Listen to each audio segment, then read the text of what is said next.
and welcome to Match Fishing TV. In this week's show, we're going to be talking about the Fishermania qualifier at Messingham Sands. There are two Maver Match this qualifiers to get across. Round one of the Matrix Stillwater Championship, a £200 haul of skimmers from Lake John, Western Pools Spring Festival, sponsored by Tricast, Help for Heroes Festival at Southfield Res, Garbalina Lindholme Spring Festival, and Maruku Vets Qualifier at Aston Park. Full show. I'm glad to be back in this chair, and I'm joined, as usual, by Tom Scarley. Hello. And Matt Godfrey. Good evening. Tom, Messingham Sands Fishermania qualifier. What a match that looked to be. Absolutely, epic match. Really, really close weights. Paul Wright actually won the match. He's a Doncaster angler. It was ever so well on that circuit, done your Lindholme and Messingham. Great angler. When Hayfield as well, he goes to and does really well. He had a weight of £193.12, but the surprising thing, not the surprising thing, but the thing that stood out about that match. Noteworthy thing, yeah. Yeah, from what I can see, is how close the weights were. He had 193.12. Luke Bamford, bless him, who's got a bit of a habit of being a runner-up in these kind of matches, hasn't he? Yes. He was second with £186.15. Frank Hayhurst was third with 174.12. But the top six all had more than £130. So there's only one or two fish in it in the top three, and, two or three bites more and anybody's through. Definitely. I mean, we're talking here as well, Roger, about fish that average probably £8 to £10 the carp in them lakes, don't Some they? of them, yeah. And some of them go as big as £20. So as you say, the margins really are quite small. You managed to get a little interview then, didn't you? Yeah, I did. Paul? I tell you what, he hasn't given it away properly, but he also mentioned that he got something mastered. And I know Paul's been winning a lot of matches at Hayfield. I think he won a couple last week, fishing the short pole with pellets, and then he's gone and won this as well. So He's obviously onto something. Yeah, He's certainly on a run of form. Definitely is. So let's take a look at what he had to say. Paul, a massive congratulations on Thank you very qualifying much. for the fish show. It was at Messingham actually yesterday. Yes. What weight did you have? I had £193. Blooming heck, awesome fishing, awesome. And how have you caught that? I've mainly caught short all day at 6 metres, Yeah. start to finish. Blooming heck, so you've not ventured out any further than that at all? No, just fish short all day. What made you do that? Past couple of weeks I've been fishing Hayfield Lakes and I've had 3 good results, 3 match wins, and I've just basically mastered it, to be honest, and ended up fishing short, and what I'm confident at. Certainly worked for you. Do you Yeah. fancy your chances in finally? You're looking forward to I'm very looking forward to it. Can't wait and see what happens on Friday for the qualifier. it? I'm sure that you'll do very well, mate. Best of luck Thank in you. final and well done for qualifying. Thanks a lot, mate. Great chat there, Matt. Very insightful. He's obviously still keeping something up his sleeve, but so Paul's the guy to watch out for. Maver Match this qualifier at the Glebe, Matt. How good is Jamie Hughes? Unbelievable. He's gone and won it again. Peg 1 on Lake 1, fancied Peg. Spoke to him on the phone and, he said... Yeah, you got to fancy that. Yeah. Haven't you? I mean, Roy sits in the house over there, and just if he sees people catching too many, he releases some more. I think. But fair play to Jamie to keep winning these big matches. He's really is unreal. He's had £241, and second place was Pete Upperton with 168. So he's not just won it; he's absolutely took the mick, really. Would every peg have been in on that match, or? There'll have been a little bit of room, I think. I think it might have been 2 missed ones Yeah. on that leg. Because certainly on peg 1, you've got some room anyway, being the M peg. You really are in sort of a nice, relaxed atmosphere there. Yeah. I think he's caught a lot of his fish on pellets. Started short, then he's gone up the bank. Obviously on peg 1, you've got that corner to fish again. Yeah. Pinging a few pellets up that bank, and then in the last hour and a half, he's caught some fish shallow as well.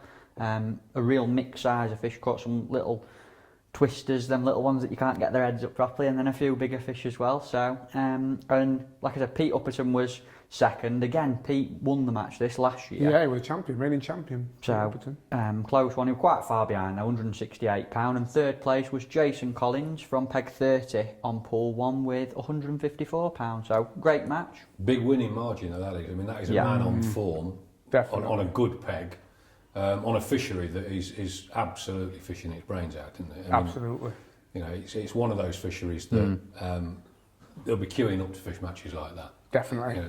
It's funny, I spoke to Bob Dyer on that vein this morning, and he obviously run the match there, and he said he went and stood behind Jamie, and he just commented, he just said he's never seen, or there's very few times he's seen somebody look so slick and accomplished at what they were doing. And the interesting thing was, obviously, a lot of the anglers who go to the lead fish really heavy lines, heavy elastics.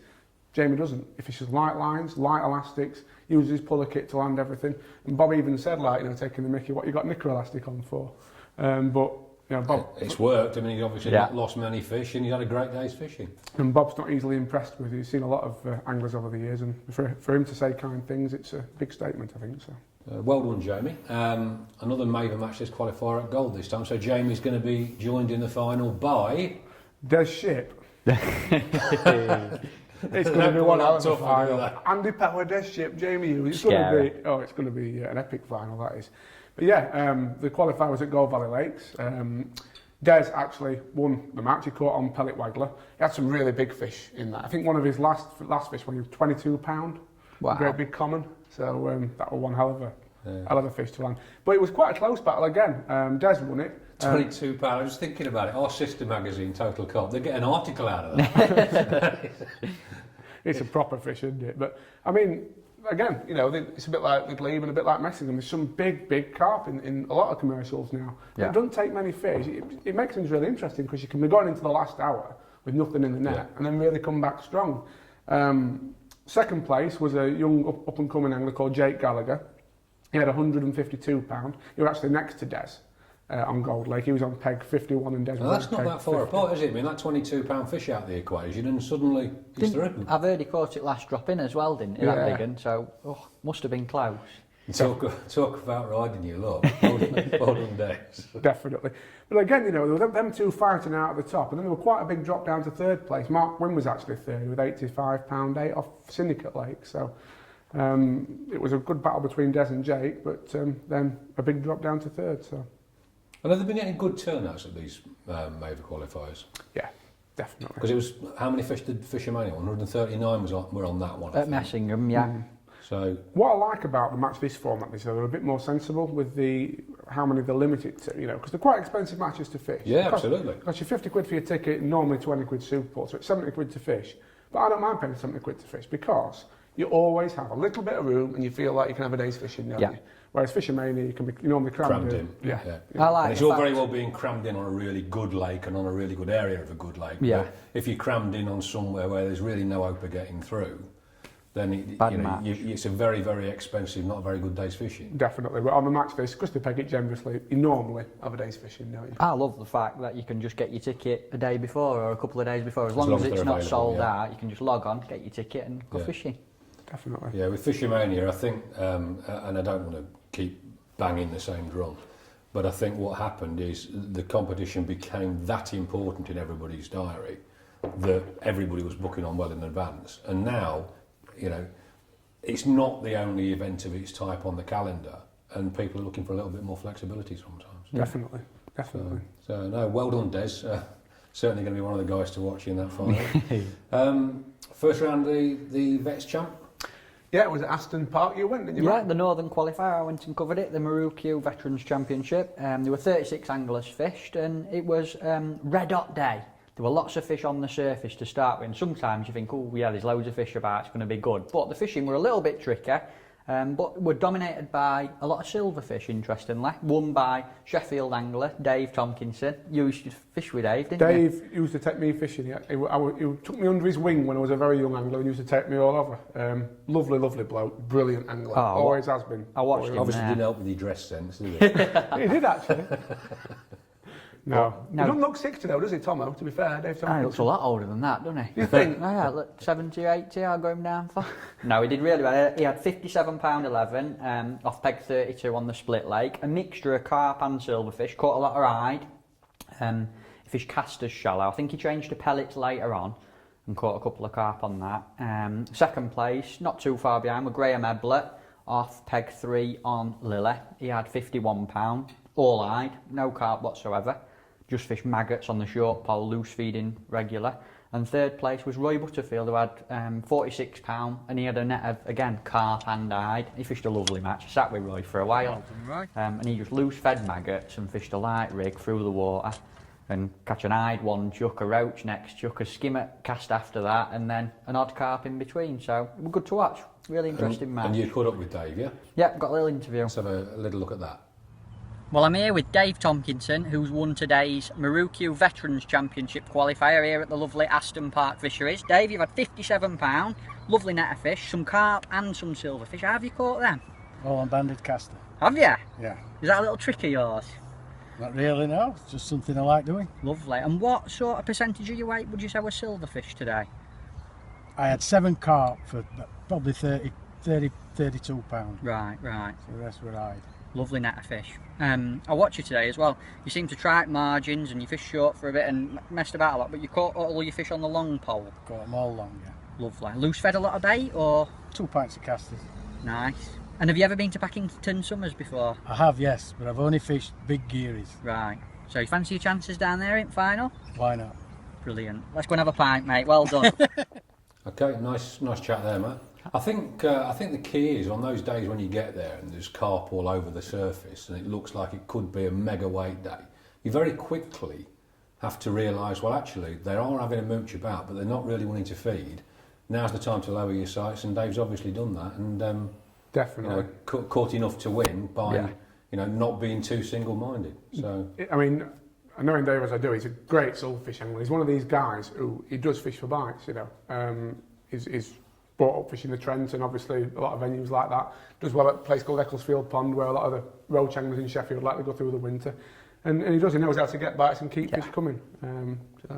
Really good. okay, and you were at Western Pools for the Tricast Festival on the weekend. Yeah, the Tricast Spring Festival, epic 3 days, wasn't it? Really good, yeah. But it would have been even if you hadn't caught anything. So, to be fair, the clubhouse on site, we've got that many beers and different things. We only had a couple, obviously. We wouldn't have more than that, would we? But it was won by a man on form, Andy Bennett. Now, he's another one in the Jamie Hughes, Dez Ship, Andy Powerhill. He's just unstoppable this year, isn't he? Does it? Well, not just this year, last 5 years it has been. I think I've been to 3 festivals at Western Pools now. I think he's won all of them, from what I can remember. Won our Tunnel Barn Masters as well. Yeah, he's unstoppable. He had a perfect 3 points. He had a weight of £423.9, which just edged out the runner-up. There was this gentleman here. Must have drawn some good pegs, mate. Well, you did, obviously. I mean, Yeah, you can't have 3 sections without drawing some good pegs. But I mean, that's obviously been a great 3 days fishing. it's been epic. And the nice thing about Western, it's not just dominated by carp. Although the carp have really fed well this weekend. There's been some big weights of barbel, big weights of F1s and Ides, so it's a bites water, isn't it? Yeah. Third place, Preston Innovations man, Robbie Griffiths. He had 3 points as well. He had a weight of £387 3 ounces. We've actually got a little interview with Andy Bennett for everyone. So. Okay, let's take a look at that. Well, we've had a great time at the Tricast Western Pools Festival over the last 3 days, and actually here we've got the top 3 individuals. Now, Robbie, you were 3rd, weren't you? Yeah. And you've had a section win every day, so 3 points. What tactics have you used this week? Just mostly pellets, caught a lot of carp this week. Had some F1s on casters today, but it's been nice, yeah. Lovely fishing. What was your biggest weight over the 3 days? I've had £154 today, which was 3rd overall. So, Awesome. yeah, lovely day. Amazing fishing. Yeah, And I managed to sneak 2nd place, but to this man, who always seems to be scrubbed in between us, getting congratulations recently. Well done, Andy, you've won again. 3 points. Yeah. And what's been the key to winning for you? Pellets has been my best bait. It's normally quite a good shallow venue, but there's not been many shallow fish this week. So pellets, fishing pellets short is like most pegs have a ledge and then it drops quite deep. And fishing on top of that ledge with pellets was best every day really. And then caught on it all day today and all day yesterday. So Awesome. been brilliant. You talk about yesterday, you had the biggest weight on the festival, I think it was yesterday, were it? Rich has managed to do it today off this peg. I think. Right. But yeah, I won the match yesterday and he was 70 odd pounds, so Awesome. Fantastic. Well done again, boys. Cheers, mate. And we'll come back next year and hopefully do it all over again. Yeah. That's great. Thanks for that, Tom. And we'll take a short break. We'll be with you in a couple of minutes.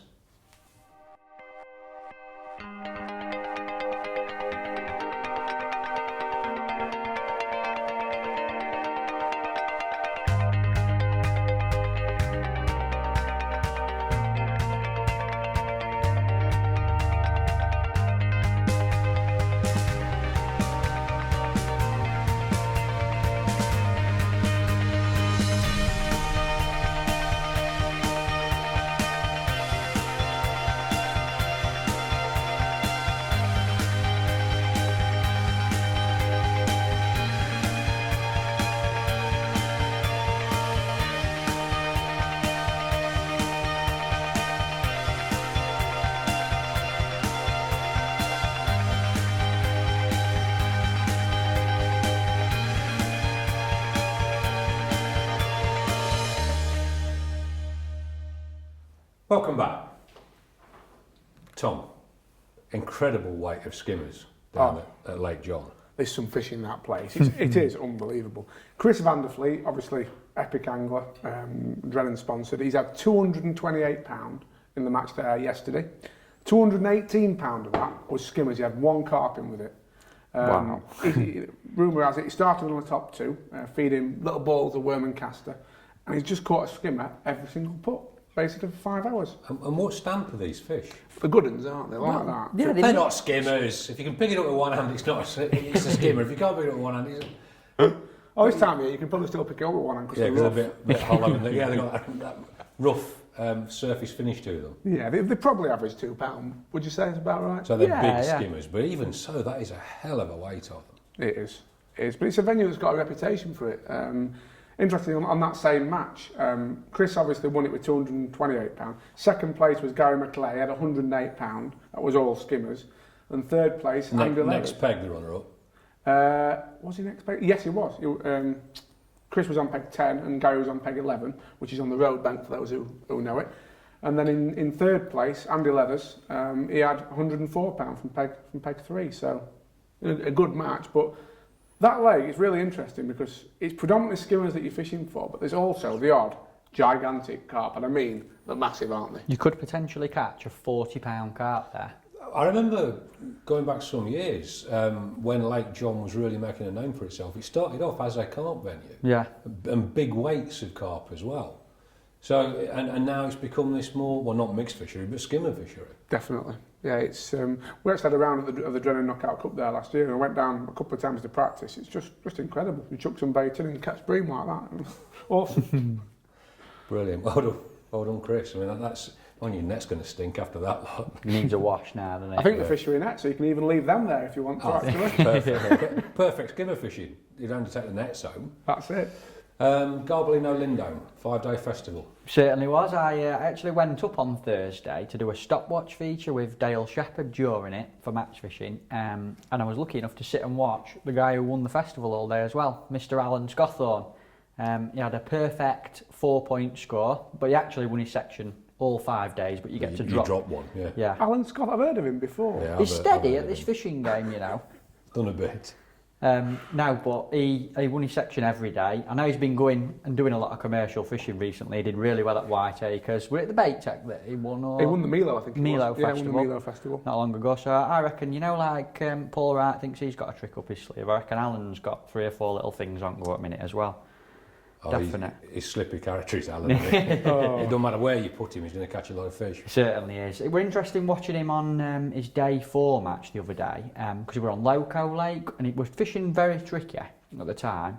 Loads of fish moving about, but not a lot of fish feeding. And he's basically tried to catch a real mixed bag, and he's weighed 80 odd pound. He won the lake. He's happy to take anything that swims. And he's fed little balls of soil with chopped worms in, a bit of sweet corn, a few maggots, and that's proper winter fishing. All day long, just putting fish in net. And he's come to weigh. I didn't see him catch that much, right?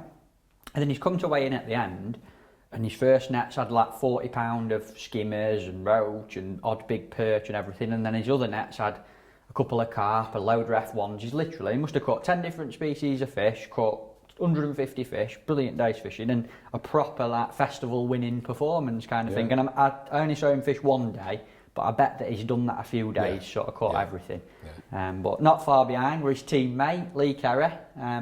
Lee, outstanding angler. Yeah, incredible. Lee had 4 points as well, but his dropper, his worst result was a section second, so that knocked him into second place. And third was Keith Haynes, who were dropping a 4th place.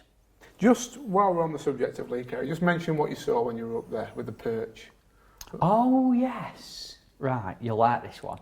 He's weighed in on Thursday, and he's weighed something like £79.2, for example, and added his weights up. And as he's tipped his fish onto the scales, he's put his net down, and there were a little tiny perch left in his keep net as the weigh bag's gone on. And I've said to him, "Oh, Lee, there's a little perch there." And he thought, I don't know if he didn't quite hear me or if he just sort of thought, it won't make a difference. And he's put his fish on scale, £79.10 when it were all added up, just for whatever it was sake. Next bloke, Les Marshall, next to him, little Les, you know what he's like, innit? Right character. Gone to weigh Les in. added his weight up, £79.10, exactly the same weight. So if Lee had put that little perch in his net... Look after the pennies and the pounds will look after themselves, that's what they say. If that were me, I'd have been half an ounce behind and missed out. But Lee Carey draws. No, that's quite incredible. No, I won't bother with that one. I'd have had it out. I would have. I'd have been straight. Stop! I'd have held everything up. I'm surprised the other bloke didn't say, well, if you don't want it, I'll have it. I'll be first. So, no, well done, Alan. Another great performance from the master.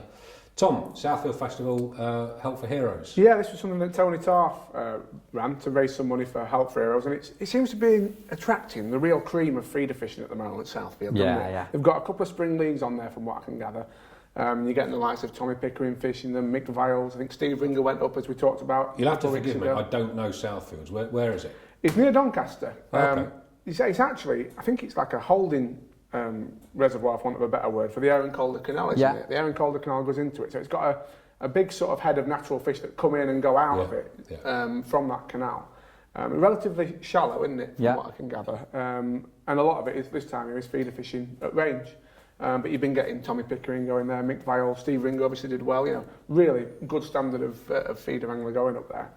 And it was actually the festival was won by Dean Jacks. Gareth Lambert was second, and Mick Viles tied with Gareth on points, just lost out on weight difference. He had £92. Now, I didn't catch what weight and points the guys above him had, but I'm guessing a 3-day festival, if Mick Viles is losing out on weight difference with £92, it's been pretty good fishing for 3 days, hasn't it? Yeah. I mean, there's a lesson to be learned there. I mean, I know that we struggled to get the full result this morning, and if you want your matches covered in any detail on Match Fishing TV, make sure you're available Monday or on Tuesday show, Monday or Tuesday morning for Tom and Matt to get hold of you, or get the results into us at matchfishingtv@dhpub.co.uk. The more results that we can get, the more detail we can get, and a little bugbear of mine, if you're sending results in, please include Christian names. I really don't like reporting on A. Scotthorne and D. White. Luckily, in those cases, we know who they are, but it will make the coverage so much better if match organisers can give us those full results as early as possible. Definitely. Matrix Stillwater Championship. Yes, that was at Makins Fishery this weekend. 50 anglers, well-attended league. I think it was the first round of this league, and it's run by a chap called Wayne Sharman. He runs some good matches, does Wayne, doesn't he? He does. Popular league, like I said, 50 anglers, and he actually won the match himself on the first round. He had 97 That's why he run it. That's it. Yeah. Peg 16 on lagoon. I think he caught just 16 metres on hard pellets, pinging away. He'll have caught some big fish off that lake. There's some big old carp in Lizard and Lagoon and them lakes. But he didn't fish incredibly well, looking at the weight. £64 was second, Rob Brennan.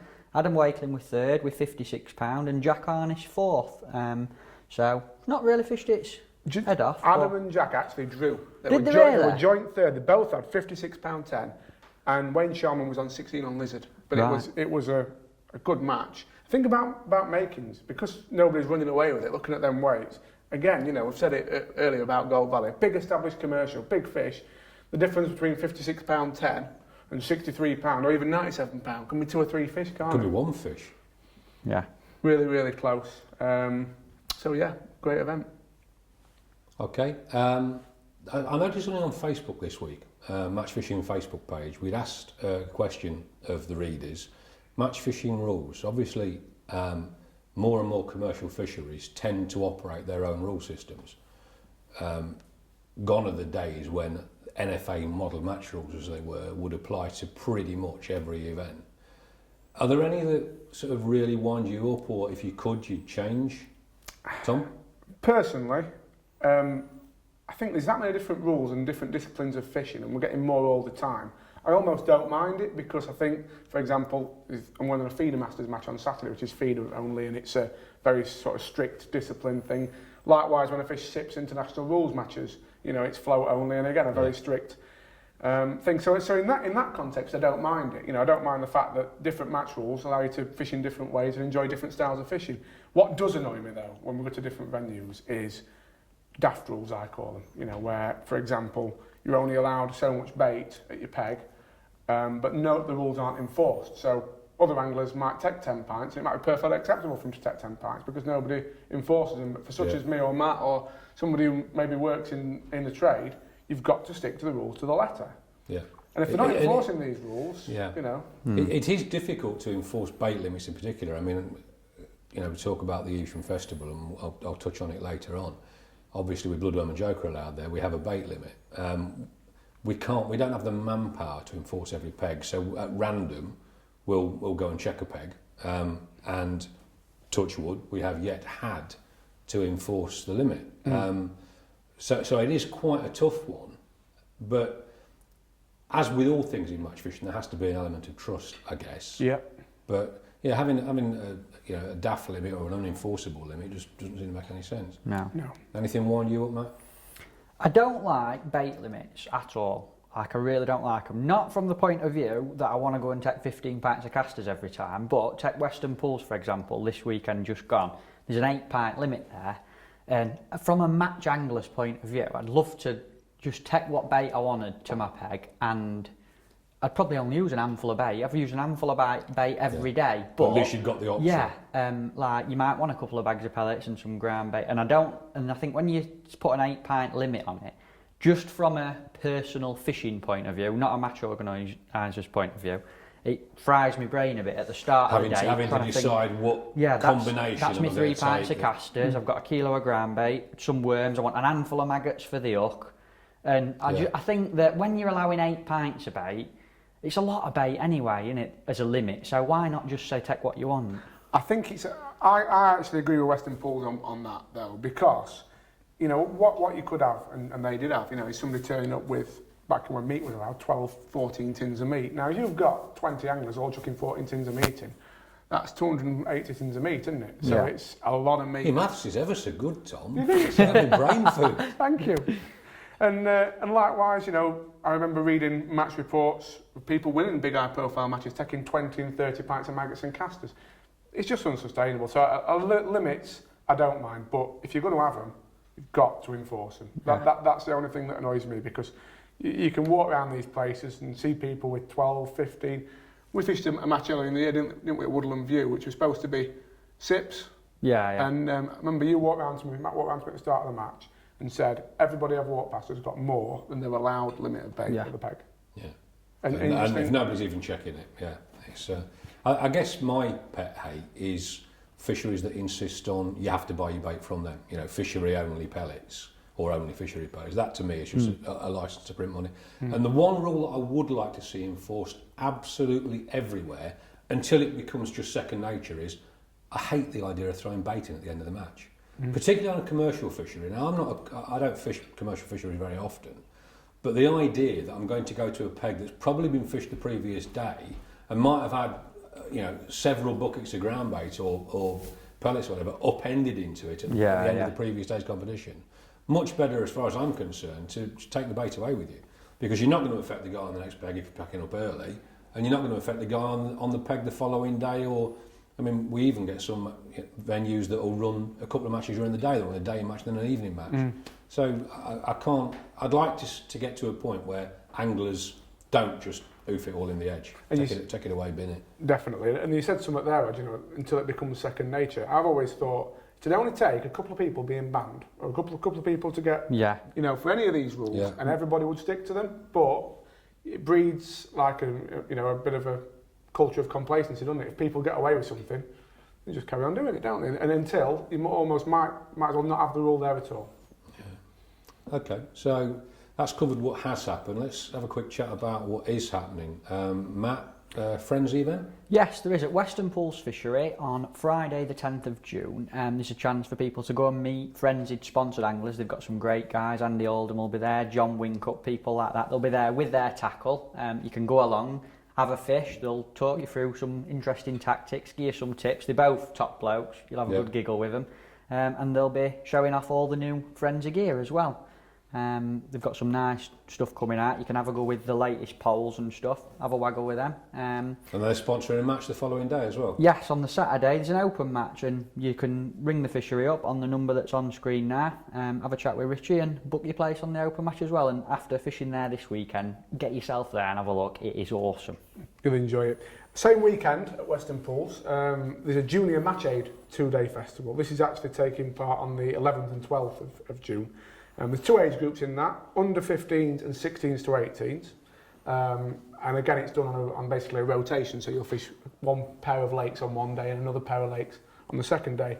And you can book on to that match by visiting www.match-aid.org.uk, which is on the bottom of your screen now. Okay, and you're running a match on the New Junction? Yes, just to mention for the anglers who are through to round 2 of the Drennan Knockout Cup, I'm running 2 open matches on the stretch that we'll be using in the match. One this Sunday, which is the 5th of June, and one on Sunday, the 19th of June. So if you want to book in on them, I do need to book on. The number's 07971 620 489. But nobody's to use that number for trying to sell him insurance or check if he's got PPI. But if any girls want to go on a date or send me any texts or images are great. He's got his pulling shirt on. And one reminder from Di Raphael at Evesham, who helps run the Evesham Festival.